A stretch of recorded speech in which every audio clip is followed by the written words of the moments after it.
ఒక ప్రజాప్రతినిధిగా, ఒక గౌరవ శాసనసభ్యుడిగా ఉండి ఇటువంటి వివక్షతను చూపిస్తున్నటువంటి ప్రభుత్వం, ఇక్కడ ఉన్నటువంటి మేయరు దానికి నిరసనగా ఈ కార్యక్రమం చేయవలసి వచ్చిందంటే ఎంత విసిగి వేసారి పోయినందువల్లే అనేది మనం అర్థం చేసుకోవచ్చు. లేకపోతే ఇంత నిరసన కార్యక్రమం చేయవలసిన అవసరం లేదు. వాళ్లకు కూడా ఈరోజు మేయర్ కానీ మిగతా అధికారులు ఎవరైనా ఉండే దీనికి బాధ్యులైనటువంటి అందరూ కూడా ఇట్లా చేయాల్సిన అవసరం ఏంటి? ఒకే నగరంలో ఇంత వివక్షత చూపించాల్సిన అవసరం ఏంటి? మీరు ఉండేది ఒక ఎక్కువ భాగం నంబర్ 1 లో ఉంది. అటువంటి పరిస్థితుల్లో దానికి ఏమీ లేకుండా చేసి ఒక గౌరవ శాసనసభ్యుడు ఇటువంటి కార్యక్రమానికి పూనుకోవడానికి దోహదపడినటువంటి అవకాశం ఇచ్చినటువంటి మీరు నిజంగా ఇది చాలా సిగ్గుచేటమైనటువంటి విషయం. ప్రజల్ని, ఆయన శాసనసభ్యుడు కావచ్చు, ప్రజలందరూ కూడా మీకు కూడా ఓటేసి గెలిపించారు కదా, మేయర్ చేశారు కదా. అటువంటి పరిస్థితుల్లో ఇటువంటి వివక్షత చూపించాల్సిన అవసరం ఎందుకు వచ్చిందనేది ఆత్మ పరిశీలన చేసుకోవాలి. డిస్ట్రిక్ట్ అడ్మినిస్ట్రేషన్ కూడా దీనిలో తప్పనిసరిగా పరిశీలించి న్యాయం చేయవలసిన అవసరం ఉందని కూడా నేను మనవి చేస్తున్నాను. ఇక్కడ ఈ పరిస్థితి అట్లా ఉంటే రాష్ట్రంలో కూడా ముఖ్యమంత్రి గారు ఎన్నికైన ప్రజాప్రతినిధులను విస్మరించి జన్మభూమి కమిటీలని పెట్టి అన్ని విషయాల్లో కూడా ప్రజాప్రతినిధులు, వైఎస్ఆర్ కాంగ్రెస్ పార్టీ ప్రజాప్రతినిధులు ఉన్న చోట వాళ్ళకి ఎలాంటి గౌరవం లేకుండా చేస్తున్న పరిస్థితులు మనం చూస్తున్నాం. చంద్రబాబు గారు కూడా ఎంతో అనుభవంగా ఉన్నటువంటి వ్యక్తి. అంతకుముందు గతంలో 9 సంవత్సరాలు ముఖ్యమంత్రిగా, 10 సంవత్సరాలు ప్రధాన ప్రతిపక్ష నాయకుడిగా చేసి తిరిగి ముఖ్యమంత్రిగా అయినటువంటి వ్యక్తి. ఈ ఆంధ్ర రాష్ట్రానికి ఇటువంటి వివక్షత చూపించడం ఆయనకు తగదు. ఆయనే మార్గదర్శకుడు అయినాడు గాంబోలు. అందుకనే ఇక్కడ కూడా ఈ కార్యక్రమాలు జరుగుతున్నాయి. అందువల్ల తప్పనిసరిగా దీన్ని ఖండిస్తున్నాం. ఎటువంటి పరిస్థితుల్లో కూడా ప్రజలు కూడా దీన్ని ఏవగించుకునే పరిస్థితి వస్తుంది. ఎటువంటి పరిస్థితుల్లో దీన్ని అంగీకరించాలని కూడా నేను మనవి చేస్తూ, తప్పనిసరిగా న్యాయం ఇప్పటికైనా చేయండి. ఇటువంటి వివక్షత చూపించవలసిన అవసరం లేదు. ప్రజలు ఓట్లేసిన పాపానికి ఒక సగం సిటీ ప్రజల్ని ఇబ్బంది పెట్టడం అనేది ఇబ్బందులు ఏమాత్రం ఆమోదం కాదని కూడా మనవి చేస్తూ, దీన్ని వెంబడి సవరించుకోవాల్సిందిగా కోరుతూ, జరిగిన నష్టాన్ని కూడా పూరించే పద్ధతిలో మీరు నిధులు కేటాయించవలసిందిగా కోరుతూ, ఇది ఎటువంటి పరిస్థితుల్లో కూడా ఆమోదయోగం కాదని మరొకసారి మనవి చేస్తూ నేను సెలవు తీసుకుంటున్నాను. ఎంత దౌర్భాగ్యమైనటువంటి పరిస్థితి అంటే, ఒక శాసనసభ్యుడు నెల్లూరు నగరంలో ప్రజల అభిమానంతో గెలిచి ఈరోజు ఆ నగర ప్రజలకు సంబంధించినటువంటి అభివృద్ధి, సంక్షేమం అందించాలనేటువంటి ఆలోచనతో అనేక రకాల ప్రయత్నాలు చేసి విసిగి వేసారి ఫలితం లేక నగర ప్రజల కోసం నేను ప్రాణత్యాగానికి సిద్ధపడతాను అని చెప్పి నిరసన దీక్షకు కూర్చున్నటువంటి దౌర్భాగ్యమైనటువంటి దురదృష్టకరమైనటువంటి సంఘటన ఈరోజు. అంటే ఏ వ్యక్తి అయినా సరే ఈరోజు ప్రజల గురించి ఆలోచన చేయాలని, ప్రజల గురించి పట్టించుకోవాలని, దానికి సంబంధించి ఈరోజు ఈ నిరసన దీక్షకి కూర్చుని నిరసన తెలియజెప్పాలనేటువంటి ఆలోచనతో ఈరోజు డిసెంబర్ నెలలో, అంటే డిసెంబర్ నెల అంటే 10 మాసాలు కావస్తున్నటువంటి పరిస్థితిలో, 10 మాసాలు పూర్తవుతున్నటువంటి పరిస్థితిలో ఈ కార్పొరేషన్ నిధులు మంజూరైతే ఆ నిధులు ఖర్చు పెట్టకుండా, ఆ నిధులు నగర ప్రజలకు సంబంధించినటువంటి అభివృద్ధి సంక్షేమ పథకాలకి ఉపయోగించకుండా వాటిని ఏ విధంగా దోచుకోవాలనేటువంటి ఆలోచన చేయడం అనేటువంటిది దురదృష్టకరమైనటువంటి విషయం. ఈరోజు సామెత ఉంది, ఆవు చేలో మేస్తే దూడ గట్టును మేస్తుందా అని. రాష్ట్రానికి ముఖ్యమంత్రిగా ఉన్నటువంటి చంద్రబాబు నాయుడే ప్రజాస్వామ్యం దోచుకు తింటుంటే దానికి అనుగుణంగానే ఈరోజు ఇక్కడ ఉన్నటువంటి మేయర్ గారు, ఇక్కడ ఉన్నటువంటి అధికార పార్టీకి సంబంధించినటువంటి వ్యక్తులు నగరానికి సంబంధించి కార్పొరేషన్ నిధులు దోచుకు తినాలనేటువంటి పరిస్థితికి ఈరోజు పాల్పడడం అనేటువంటిది సిగ్గు చేయటనేటువంటి విషయం. ఎక్కడ కూడా మనం గమనిస్తే ఏ పార్టీ అధికారంలో ఉన్నా సరే ఎవరు ప్రాతినిధ్యం వహిస్తున్నా సరే, ఏ వ్యక్తి ముఖ్యమంత్రి ఉన్నా సరే, అసెంబ్లీ నియోజకవర్గానికి అభివృద్ధి నిధుల కింద ₹1 కోటి మంజూరు చేసేవాళ్ళు. ఈరోజు చంద్రబాబు నాయుడు ముఖ్యమంత్రి అయిన తర్వాత ఉన్న సంప్రదాయాలన్నిటికీ త్రిలోదకాలు ఇచ్చి వాటిని ఏమీ పట్టించుకోకుండా ఈరోజు కేవలం తన పార్టీకి సంబంధించినటువంటి వ్యక్తులకు మాత్రమే, ఎవరైతే మా మీద పోటీ చేసి ఓడిపోయారో, ఎవరైతే ఈరోజు మా మీద పోటీ చేసి ప్రజల చేత తిరస్కరించబడి ఓటమి పాలయ్యారో వాళ్ళని నియోజకవర్గ ఇన్ఛార్జీలుగా నియమించి వాళ్ళకి స్పెషల్ డెవలప్మెంట్ ఫండ్ అని నిధులిచ్చి ఈరోజు వాళ్ళ ద్వారా అభివృద్ధి పనులు చేయించాలనేటువంటి ఆలోచన తప్పుడు విధానం ఒక్కసారి ప్రజలు గమనించాల్సినటువంటి పరిస్థితి ఉంది అని చెప్పి ఈ సందర్భంగా తెలియజేస్తున్నాను. ఎన్ని విధాలా విసిగిపోతే, ఎన్ని విధాలా తను అనుకున్నటువంటివి సాధించలేకపోయి ఉంటే ఈరోజు నిరాహార దీక్షకు పూనుకోవడం అనేటువంటిది తను చేయాల్సినటువంటి పనుల్లో చివరి అంకం. ఏది చేసినా సరే చెవులుండి కూడా వెళ్ళలేనటువంటి ఈ గుడ్డి మోగ ప్రభుత్వానికి కనువిప్పు కలిగించాలనేటువంటి ఆలోచనతోనే ఈ ప్రయత్నానికి శ్రీకారం చుట్టడం జరిగింది. ఏదేమైనా సరే ఇప్పటికైనా కార్పొరేషన్కి సంబంధించినటువంటి మేయర్ గాని, కార్పొరేషన్కి సంబంధించినటువంటి అధికారులు గాని, సోదరుడు రూప్ కుమార్ యాదవ్ నెల్లూరు నగరానికి సంబంధించి ఒక ప్రత్యేకత ఉంది. నెల్లూరు నగరంలో కార్పొరేషన్ నిధులు తప్ప మరొక నిధులు ఈ ప్రాంతానికి ఇచ్చేటువంటి అవకాశం ఉండదు, వెసులుబాటు ఉండదు. అటువంటి పరిస్థితుల్లో 10 నెలలుగా వచ్చినటువంటి నిధులని శాసనసభ్యులుగా ఉన్నటువంటి వ్యక్తుల్ని అందరి కార్పొరేటర్లు కూర్చోబెట్టి ఏ విధంగా నగరానికి సంబంధించినటువంటి అభివృద్ధి ఆలోచన చేయాలి తప్ప వాటిని విస్మరించి ఏదో ఒక విధంగా దోచుకుతున్నారనేటువంటి ఆలోచన చేయడం అనేటువంటిది సరైనటువంటి విధానం కాదు. రాష్ట్రంలో ఏ నగరం అభివృద్ధి చెందకపోయినా సరే ఈ ప్రాంత వాసిగా ఈ పట్టణాన్ని నందనవనంగా అభివృద్ధి చేసేటువంటి అవకాశం ఉన్నటువంటి వ్యక్తి రాష్ట్రమంతి మన నెల్లూరు జిల్లా నుంచి ప్రాతినిధ్యం వహిస్తున్నటువంటి నారాయణ గారు.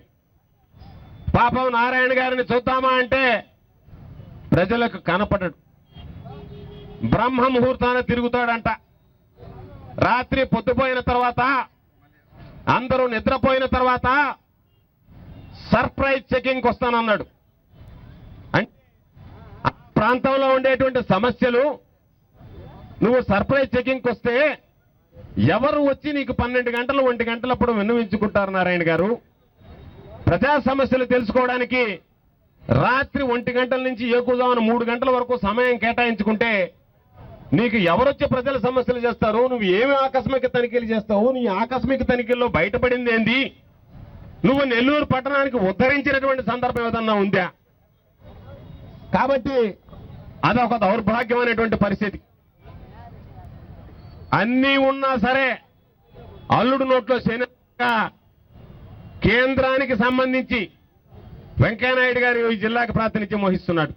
ఈ జిల్లాకు సంబంధించినటువంటి వాసి పట్టణాభివృద్ధి శాఖ మంత్రిగా ఉన్నారు.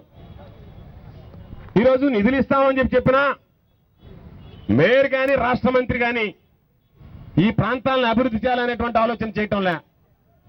నిధులు రాకముందే మా కమిషన్లు ఏ విధంగా వస్తాయి, మా వాటాలు ఏ విధంగా తేలిస్తే ఆ తర్వాత నిధులు ఇవ్వండి, మా కమిషన్లకి వాటాలకి అనుగుణంగా నిధులు ఇవ్వండి తప్ప నేరుగా నిధులు ఇవ్వే పరిస్థితి లేదు. కాబట్టి ఏది ఏమైనా సరే దీనికి సంబంధించి నెల్లూరు నగరానికి సంబంధించినటువంటి దానిగా భావించకుండా ఒక ప్రజాప్రతినిధికి సంబంధించినటువంటి అంశంగా ప్రతి ఒక్కరూ ఆలోచన చేయాలి. నేను కోరుకునేది నెల్లూరు జిల్లాకు సంబంధించి, ఈ రాష్ట్రానికి సంబంధించి వైఎస్ఆర్ కాంగ్రెస్ పార్టీ జగన్మోహన్ రెడ్డి గారితో సహా ప్రతి ఒక్కరూ నెల్లూరు నగర నియోజకవర్గానికి సంబంధించి శాసనసభ్యుడు అనిల్ కుమార్ యాదవ్ అండగా ఉన్నారు అనేటువంటి విషయాన్ని సందర్భంగా స్పష్టం చేస్తూ, పెద్దలందరికీ నమస్కారం.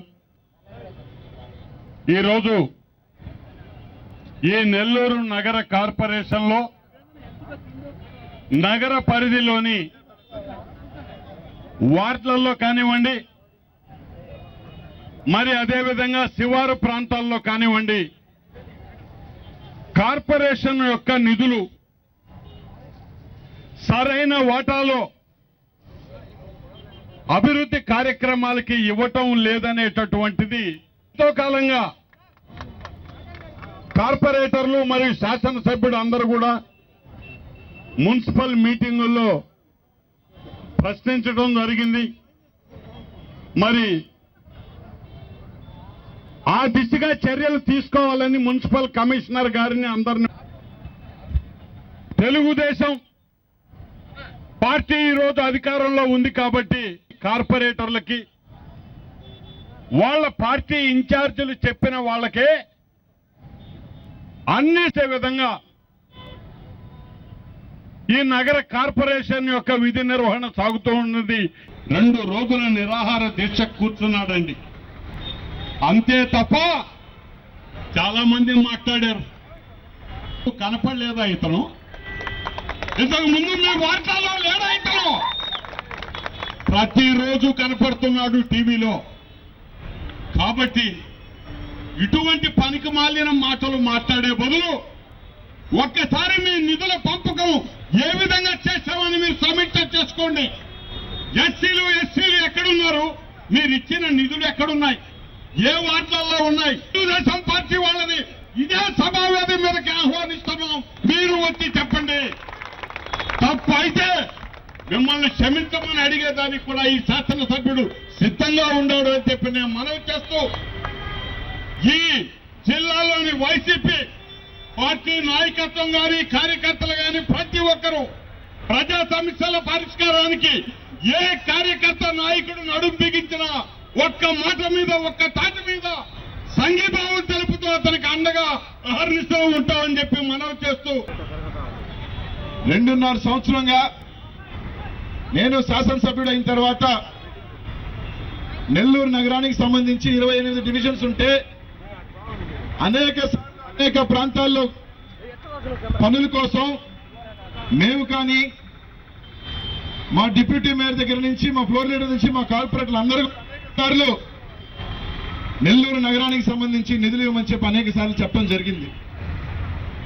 దాదాపు ఈ 2.5 సంవత్సరంలో నెల్లూరు నగరానికి ఎస్సీ సప్లైను ఏదైతే రాష్ట్రం నుంచి వస్తుందో, 13th ఫైనాన్స్ నిధులు ఏదైతే కేంద్రం నుంచి వస్తుందో, లేకపోతే కార్పొరేషన్ నుంచి వచ్చే గ్రాంట్ ప్రజలు కట్టే పన్నుల ద్వారా వచ్చే నిధులు దాదాపు 80 కోట్ల రూపాయలు ఈ రోజు నెల్లూరు నగరం ద్వారా వస్తే కేవలం నెల్లూరు నగరానికి 28 డివిజన్లకి ఖర్చు పెట్టింది 12 నుంచి 13 కోట్ల రూపాయలు మాత్రమే.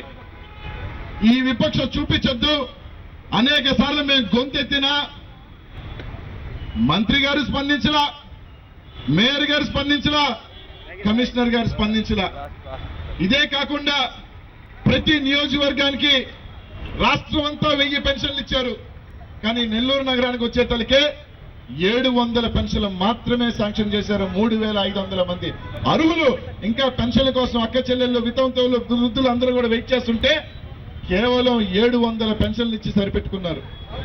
దాదాపు ఇప్పటికీ 15-20 సార్లు గతంలో ఉన్న కలెక్టర్ల గారిని రైల్వే స్థలాల్లో ఇబ్బందులు పెడుతూ ఉన్నారు. ప్రజలకు ఇళ్ల స్థలాలు చూపించండి, అక్కడ ఇల్లు కట్టేయమని చెప్పి అనేక సార్లు మొరపెట్టుకుంటే కనీసం 2.5 సంవత్సరంలో ఒక ఇల్లు కూడా చూపించిన దాఖలాలు లేవు. ఈరోజు చాలా మంది మాట్లాడుతూ ఉన్నారు, మాకు ప్రతిపక్షం వాళ్ళకి పని పాట లేకుండా వాళ్ళని. ఈ రోజు నేను చెప్తున్నాం, అంకెల ద్వారా ఈ రోజు మీ అందరికీ ముందు పెట్టాం. తెలుగుదేశం పార్టీ నాయకులు కానీ ఎవరికైనా సరే 2 రోజుల పాటు ఇక్కడే ఉంటాం, ఇక్కడే దీక్ష చేస్తాం. ఇందాక పెద్దలు చెప్పినట్టు ఏ ఒక్క తెలుగుదేశం పార్టీ అయినా నేను చెప్పింది తప్పు అని ఇక్కడికి వచ్చి నిరూపిస్తే తెలుగుదేశం పార్టీ నాయకులు ప్రతి ఒక్కరు కూడా బేషరతుగా క్షమాపణ చెప్పడానికి నేను సిద్ధంగా ఉన్నాను. ఈ రోజు మీరు సిద్ధంగా ఉన్నారని అడుగుతూ ఉన్నాను. చాలా మంది ఇందాక అన్న చెప్పినట్టుగా 2 రోజులు టీవీ షో ఉంటా.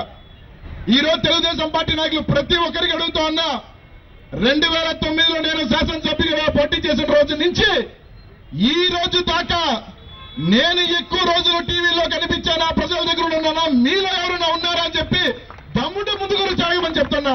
ఈ రోజు అన్ని లేకుండా కేవలం టీవీలతో మాట్లాడేస్తే చెల్లుబాటు అవుతుంది అంటున్నారు. నేను పత్రికా విలేకరుల ద్వారా ప్రజలు సాక్షిగా అడుగుతున్నా, 80 కోట్ల రూపాయల్లో 28 డివిజన్స్ నెల్లూరు నగరాన్ని నుంచి అత్యధిక పన్ను కడతా ఉన్నారు. అది కమర్షియల్ రూపంలోని, రెవెన్యూ రూపంలోని. కానీ ఈ రోజు నిధుల కేటాయింపు వరకు మాత్రం 13 కోట్ల రూపాయలు మాత్రం పెట్టారు. ఈ రోజు ఒకటి అడుగుతాను, ఎవరి మీద విపక్షం చూపిస్తున్నారు? వైఎస్ఆర్ కాంగ్రెస్ పార్టీ మీద, లేకపోతే ఈ రోజు దాదాపు నెల్లూరు నగరంలో తెలుగుదేశం పార్టీకి కూడా 60,000 మంది ఓట్ల ప్రజలు ఓటేశారు. అది మర్చిపోవద్దని చెప్పి తెలియజేస్తున్నా. ఈ రోజు కేవలం వైఎస్ఆర్సీపీ వార్డుల్లో అయితే ఎటువంటి దాదాపు దారుణమైన విపక్ష చూపిస్తున్నారు. సరే, అది వరకు పక్కన పెడితే కనీసం తెలుగుదేశం పార్టీ వార్డులలో నెల్లూరు నగరంలో చేస్తున్నామంటే అది కూడా లేదు. ఈ రోజు ఎస్సీ సబ్ ప్లాన్ కింద రామ్ నగర్ లాంటి ఒక పెద్ద ఎస్సీ కాలనీ ఉంది, కుసుమర్జన్ అర్జునవాడ లాంటి ఎస్సీ కాలనీ ఉంది, ఉప్పర్పాలెం ఉంది, అరుంధతి డివిజన్ ఒకటి ఉంది, తడికల బజార్ దగ్గర ఒకటి ఉంది. ఇవి ఎక్కడా కూడా నిధులు పెట్టిన దాఖలాలు లేవు. ఇవన్నీ కూడా ఎస్సీ కాలనీలు కాదంట, పేద ప్రజలు కాదంట, వీళ్ళకి ఎక్కడా మేము నిధులు పెట్టమని చెప్తా ఉన్నారు. ఇది ఇంట్లో సగం వార్డులు తెలుగుదేశం పార్టీకి చెందినవి. తెలుగుదేశం పార్టీ నగరంలో ఉన్న వాళ్ళు కూడా ఆలోచన చేయాల్సిన అవసరం ఎంతో ఉంది. ఈ రోజు పూర్తిగా నెల్లూరు నగరానికి విపక్ష చూపుతున్నారు, పెన్షన్ రూపంలో కానీ నిధుల రూపంలో కానీ. ఈ రోజు అడుగుతా ఉన్నాం, ఈ రోజు మీరేదో పనులు చేస్తే మాకేదో లబ్ధి వస్తుందని. ఈ రోజు మంత్రి గారు చూస్తే ఎప్పుడు వస్తాడో తెలీదు, ఎప్పుడు పోతాడో తెలీదు. అర్ధరాత్రి 12 గంటలకు వస్తే అర్ధరాత్రి 5 గంటలకు నెల్లూరు పొలిమేర దాటుంటాడు. ఎవరికి చెప్పుకోవాలో దిక్కు దివాలం లేని పరిస్థితి ఈ రోజు నెల్లూరు నగరంలో. కనీసం ఈ జిల్లా నుంచి కార్పొరేషన్ మంత్రిగా వచ్చాడు, కనీసం ప్రజలకైనా పని చేస్తాడంటే కనీసం ఆ పరిస్థితి లేదు. సరే, ఎప్పుడో ఒకసారి కేంద్ర మంత్రి వెంకయ్యనాయుడు గారు ఇక్కడికి వస్తారు. ఆయన ఏమన్నా చేస్తాడంటే ఆయనే పూర్తిగా రాష్ట్రానికి సటకోపం పెట్టేసి, నేను ఈ రాష్ట్రానికి చెందిన వ్యక్తిని కాదు, నేను రాజస్థాన్కి చెందిన వ్యక్తిని కాబట్టి నా రాష్ట్రంతో సంబంధం లేదని చెప్పే విధంగా వెంకయ్యనాయుడు గారు ఒక పక్క ఉన్నారు. ఈ రోజు నెల్లూరు నగర ప్రజలకి ఈ రోజు మేము దీక్ష 2 రోజుల పాటు కనీసం ప్రజలకైనా తెలిస్తే ఇప్పటికైనా సరే కార్పొరేషన్ లో మేయర్ గారి దగ్గర నుంచి అందరూ స్పందిస్తారని చెప్పి తెలియజేస్తున్నా. మేయర్ గారు ఆయన చాలా మాట్లాడుతున్నాడు. ఆయన ఏదో పుట్టుకతోనే ప్రజాసేవకుడు లాగా, ఆయన పుట్టుకతోనే నా సార్ అపర దాన కరుణుడు లాగా, ఆయన పుట్టుకతోనే ప్రజల కోసం పుట్టే విధంగా మాట్లాడుతున్నాడు. మొట్టమొదటిగా మేయర్ గారు గుర్తుపెట్టుకోవాల్సింది ఒకటి ఉంది. వైఎస్ఆర్సీపీకి జగన్మోహన్ రెడ్డి గారిని, రాజశేఖర రెడ్డి గారి అభిమానంతో నువ్వు ఓట్లు వేయబట్టే ఫస్ట్ కార్పొరేటర్ అయ్యావు. 32 మంది కార్పొరేటర్లు నువ్వు తమ్ముడికి చేస్తే 30 మంది కార్పొరేటర్లు తెలుగుదేశం పార్టీ వేసిన ఎంగిలి మెతుకులకి ఆశపడకపోతే ఒక్కొక్క కార్పొరేటర్ 70-80 లక్షల రూపాయలు ఎర చూపినా అందరికీ తెలిసి నెల్లూరు నగరంలో కార్పొరేషన్ ఎంతెంత ఒక్కొక్క కార్పొరేటర్కి ఎంత డబ్బులు వేసి చెల్లారని చల్తా అన్నారని ఆ ఎంగిలి మెతుకులకి ఆశపడకుండా మాకు రాజశేఖర రెడ్డి గారి మీద అభిమానంతో, జగన్మోహన్ రెడ్డి గారి అభిమానంతో మేము కార్పొరేటర్లు అయ్యాము. ఒక్క తాటి మీద నిలబడి నీకు ఓట్లేస్తే నువ్వు మేయర్ అయ్యావు. నీలాగా 30 రోజుల లోపల ఎంగిలి మెతుకులు తిని ఆశపడుంటే 52వ డివిజన్ కార్పొరేటర్ గా మిగిలిపోయేవాడు. అంతా గుర్తుపెట్టుకోని తెలియజేస్తా ఉన్నా. మా కార్పొరేటర్లకి ఈ రోజు నా దగ్గరికి వస్తే సంతకం పెడతా, నా దగ్గరికి వస్తే సంతకం పెడతా, నా కాలు మొక్కితే సంతకం పెడతాను. ప్రజలు ఓట్లేశారు, ప్రజల దగ్గరికి వెళ్లి ప్రజల తరఫున పోరాటం చేసడానికి మా కార్పొరేటర్లు సిద్ధంగా ఉంటారు తప్ప నీలాగా ఎంగిలి మీద తిని భూపాల్సిందని ముఖ్య కార్పొరేటర్లు మా దగ్గర లేరని చెప్పి తెలియజేస్తా ఉన్నా. అంటే మేయర్ గారు గుర్తుపెట్టుకోవాల్సిందల్లా ఒకటే, ప్రజలు ఓట్లేస్తే, కార్పొరేటర్లు నిలబడి ఓట్లేస్తే వెన్నులో గుచ్చి పారిపోయినోడివి నువ్వు, ప్రజల పక్షాన పోరాటం చేయలేక పారిపోయినోడివి నువ్వు, అధికారం కోసం పారిపోయినోడివి నువ్వు. ప్రజలకు ఏం న్యాయం చేస్తావని అడుగుతా ఉన్నాం. అంతే తప్ప ఈ రోజు నాకు అధికారం ఉంది, ఏదేదో ఉంది అనుకుంటావు. అధికారం ఉంది అనే అధికారం కోసం ఎగబడిన ప్రతి ఒక్కరు పట్టాలలో వెళ్ళిపోయిన వాళ్ళే. మిడిసి పడద్దు. అధికారం ఎవరికైనా శాశ్వతం కాదు, తాత్కాలికమే. ఈ భారతదేశంలో చాలా మంది నేను అధికారంలో ఉన్నా, నేనేమైనా చేయగలుగుతాను, నేను హుకుం చేయగలుగుతాను అనుకున్న వాళ్ళందరూ కూడా వచ్చే ఎన్నికల్లో ప్రజలు చెప్పేదానికి సిద్ధంగా ఉంటారని చెప్పి అది మాత్రం మర్చిపోద్దని చెప్పి తెలియజేస్తున్నాం మేయర్ గారికి. ఇంకా మంత్రి గారి గురించి చెప్పనవసరం లే. ఆయన ఏ రోజు కూడా ప్రజలు ఎన్నుకున్న మంత్రి కాదు.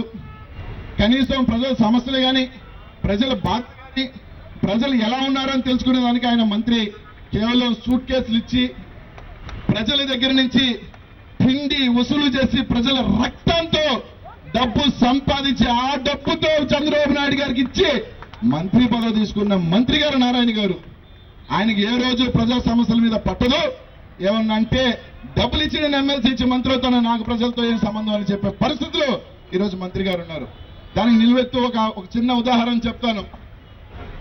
ఒక మీటింగ్ జరుగుతున్నప్పుడు వెంకయ్యనాయుడు గారు ఉద్దేశించి మాట్లాడుతున్నప్పుడు ఒక మాట చెప్పాను నేను. సార్, నెల్లూరు నగర ప్రజలు చాలా సంతోషంగా ఉన్నారు. నెల్లూరు జిల్లా నుంచి వచ్చిన ఒక వ్యక్తి కేంద్రంలో పట్టణాభివృద్ధి శాఖ మంత్రి అయ్యారు. అలాగే నెల్లూరు జిల్లా నుంచి వచ్చిన వ్యక్తి రాష్ట్రానికి కూడా మున్సిపల్ శాఖ మంత్రి అయ్యాడు. కాబట్టి నెల్లూరు నగరం చాలా బాగుంటుందని అంటే వెంకయ్యనాయుడు గారు ఇచ్చిన సమాధానం ఏంటంటే, ప్రజలు ఓట్లేస్తే మేము అమ్మలేదు కదా, మేము వాళ్ళు ఇస్తే ఓట్లేస్తే అయ్యాము, మేము ఎందుకు చేయాలన్న సమాధానం వెంకయ్యనాయుడు గారు ఇచ్చారంటే వాళ్ళకి ప్రజల మీద ఎంత చిత్తశుద్ధి ఉందో ఆలోచన చేయాలని చెప్పి తెలియజేస్తున్నాం. ఈ దీక్ష మేము చేయటం మాకు తోలెట్టు ఏదో కాదు. ప్రజలు కనీసం మీరు చేసే ఎదో పనులు తెలుస్తాయని, కనీసం ఇప్పటికైనా కనువిప్పు కలుగుతుందని, ఇప్పటికైనా నెల్లూరు నగరానికి రావాల్సిన వాటాని నెల్లూరు నగరానికి ఇస్తారని చెప్పి 3,500 మంది పెన్షన్దారులు, ఏదైతే ముసలి వాళ్ళు, వితంతువులు, ఆఖరికి చిన్న చిన్న దేవుడు సరిగ్గా కనుకరించక ఈరోజు చిన్న చిన్న పిల్లలు ఏదైతే హ్యాండిక్యాప్, మెంటలీ ఇదిగా హ్యాండిక్యాప్ గా ఉన్నారో వాళ్ళకి కూడా మీరు పెన్షన్ లేని పరిస్థితిలో ఉన్నారు. కనీసం ఆ పెన్షన్లు ఇస్తారని అని చెప్పి ఈరోజు మేము దీక్ష చేపట్టడం జరుగుతూ ఉంది. కాబట్టి ఇప్పటికైనా అహంకారం వదిలి అహం వీడి ప్రజల్లోకి రండి. ఈరోజు మీరు చెప్తున్నారు కలిసి ఈరోజు అభివృద్ధి చేసుకుంటామని, కలిసి వచ్చేదానికి మేము సిద్ధంగా ఉన్నాం, కలుపుకోబోయేదానికి మీరు సిద్ధంగా లేరు. ఈ రోజు కనీసం నెల్లూరు నగరంలో ₹1 రూపాయలు ప్రతి డివిజన్ లో పెడతా ఉన్నారన్నారు. ఈ రోజు మీరు ప్రతి డివిజన్ లో మేము ఎంత పెట్టారని చెప్పి గాంధీ బొమ్మ సెంటర్ లో 54 వార్డుల కంటే చాటేసే ధైర్యం మీకు ఉందా అని అడుగుతా ఉన్నాను. ఎందుకంటే లేదు. దాదాపు 40 డివిజన్ తీసుకొస్తే 20 లక్షలు పెట్టలా, 41 డివిజన్ తీసుకొస్తే దాదాపు ఇంకో 20 లక్షలు పెట్టలా. జెండా వీధి పూర్తిగా ముస్లింలు ఉండే ప్రాంతం, నేను ముస్లింల కోసం ఏదో చేస్తున్నానని చెప్పి మాటకు వస్తే ఊతురు కొడుతున్నా. నువ్వు కేవలం 20 లక్షలు మాత్రమే ఈ 2.5 సంవత్సరంలో పెట్టిన సంగతి. 2.5 సంవత్సరం నుంచి షాదీ మంజులు పెళ్లికి ఇబ్బంది అవుతున్నారు. దాన్ని మొరపెట్టుకుంటే ఇప్పటికి టెండర్ పిలిచేది ఇంకా పనులు కూడా పూర్తిగా స్టార్ట్ చేయలేని పరిస్థితి ఈ రోజు ఈ నెల్లూరు నగరంలో ఉంది. కేవలం నాకు మేయర్ పదవి ఉంది, లైట్ వేసుకుంటా, ఒక కోట్ వేసుకుంటా, ఏదో హుకుంగా తిరుగుతానంటే హ్యాపీగా తిరిగి ఏ ఇబ్బంది లేదు. ఇంకొక 2.5 సంవత్సరం నీకు టైం ఉంది. ఏదో జగన్మోహన్ రెడ్డి గారి పుణ్యాన, నెల్లూరు నగర ప్రజల పుణ్యాన మా కార్పొరేటర్లు నిజంగా బాధేస్తుంది. రూపాయి తీసుకోకుండా నిజాయితీగా ఇచ్చినందుకు వాళ్ళు ఈరోజు ఎంత శిక్ష అనుభవిస్తున్నారంటే అంత శిక్ష అనుభవిస్తున్నారు. వీళ్ళందరూ పుణ్యాన ఇంకొక 2.5 సంవత్సరం పండగ చేసుకో, ఏం ఇబ్బంది లేదు. 2.5 సంవత్సరం తర్వాత నెల్లూరు జిల్లాలో నీ పరిస్థితి ఎప్పుడు ఉండదని చెప్పి ఇప్పటికైనా గుర్తుపెట్టుకోమని చెప్పి తెలియజేస్తున్నా. అంటే ప్రతి శాసనసభ్యుడికి దాదాపు ఇప్పుడు దాకా అనాదిగా ₹1 కోటి, ₹2 కోట్ల నిధులు ఇస్తారు. కానీ మన చంద్రబాబు నాయుడు గారు వచ్చిన తర్వాత వైఎస్ఆర్సీపీ ఎమ్మెల్యేలకి ₹1 కూడా ఇచ్చేదానికి లేదు, వాళ్ళు జనాల్లోకి వెళ్ళేదానికి లేదు.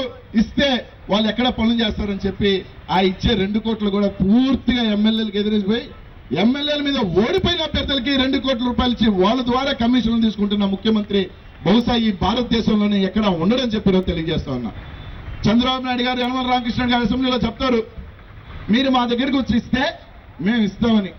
దానికి కూడా వైఎస్ఆర్సీపీ శాసనసభ్యులు కొందరు పోయి ₹2 కోట్ల మన అసెంబ్లీలో ఇస్తే చంద్రబాబు నాయుడు ముఖాన్నే మేము ఇవ్వము, 10 సంవత్సరాలు మేము రాజశేఖర రెడ్డి గారు చాలా చేశారు మాకు, అయినా కూడా మీకు మాత్రం మేము ఇచ్చే ప్రసక్తి లేదు, జగన్మోహన్ రెడ్డి గారిని తొక్కేయాలని నిర్ణయించుకున్నాడని అనుకుంటున్నాడు. నువ్వు తొక్కితే తొక్కిపోయేదానికి జగన్మోహన్ రెడ్డి అని నీ ఇంట్లో బంతే. కోట్లాది మంది అభిమానులు ఉన్న జగన్మోహన్ రెడ్డి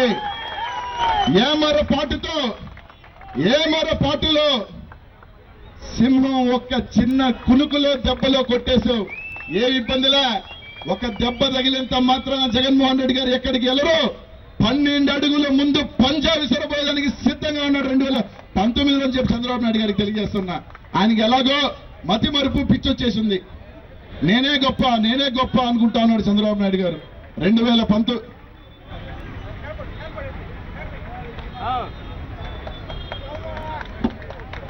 చంద్రబాబు నాయుడు గారు 24 గంటలు పోయి ఆయన కొత్తగా 27 గంటలు కనుక్కున్నాడు. అలాగే ప్రతిదీ చంద్రబాబు నాయుడు ఏ పరిస్థితిలో ఉన్నాడంటే ఏది వచ్చినా నేనే చేశా. మొబైల్ ఎవరు కనుక్కున్నారా, నేనే కనుక్కున్నా. కంప్యూటర్ ఎవరు కనుక్కున్నారా, నేనే కనుక్కున్నా. పట్టిసీమను ఒక పిల్ల కాలువ కట్టి దాన్ని నది చేసేశాడు. ఈరోజు పట్టిసీమ అనే నది. ఈ రోజు ఆ విధంగా చంద్రబాబు నాయుడు గారు తయారయ్యారు. పిచ్చి పట్టిపోయింది. పిల్లకాయల ఉద్యమంలోకి వస్తే జైల్లో పెట్టేస్తా. ఈ రోజు చంద్రబాబు నాయుడు గారికి ప్రజలు తొందరలో ఏ ఇబ్బంది లేదు. ఎర్రగడ్డ పిచ్చాసుపత్రులు ఆడైతే వేస్తే కేసీఆర్ కుమ్మతాడు కాబట్టి మన ఆంధ్రాలో ఉన్న పిచ్చాసుపత్రిలో పెట్టేదానికి చంద్రబాబు నాయుడు గారు కూడా సిద్ధంగా ఉన్నారు. ఏం పనులు మీ ఆశీస్సులు ఇక్కడ ఇచ్చేసిన ప్రతి ఒక్కరికి కూడా పేరు పేరున ధన్యవాదాలు తెలియజేసుకుంటున్నాను. ఇప్పటికైనా సరే కనువిప్పు కలిగి మారమని చెప్పి తెలుగుదేశం పార్టీ నాయకులకు తెలియజేస్తా ఉన్నాను.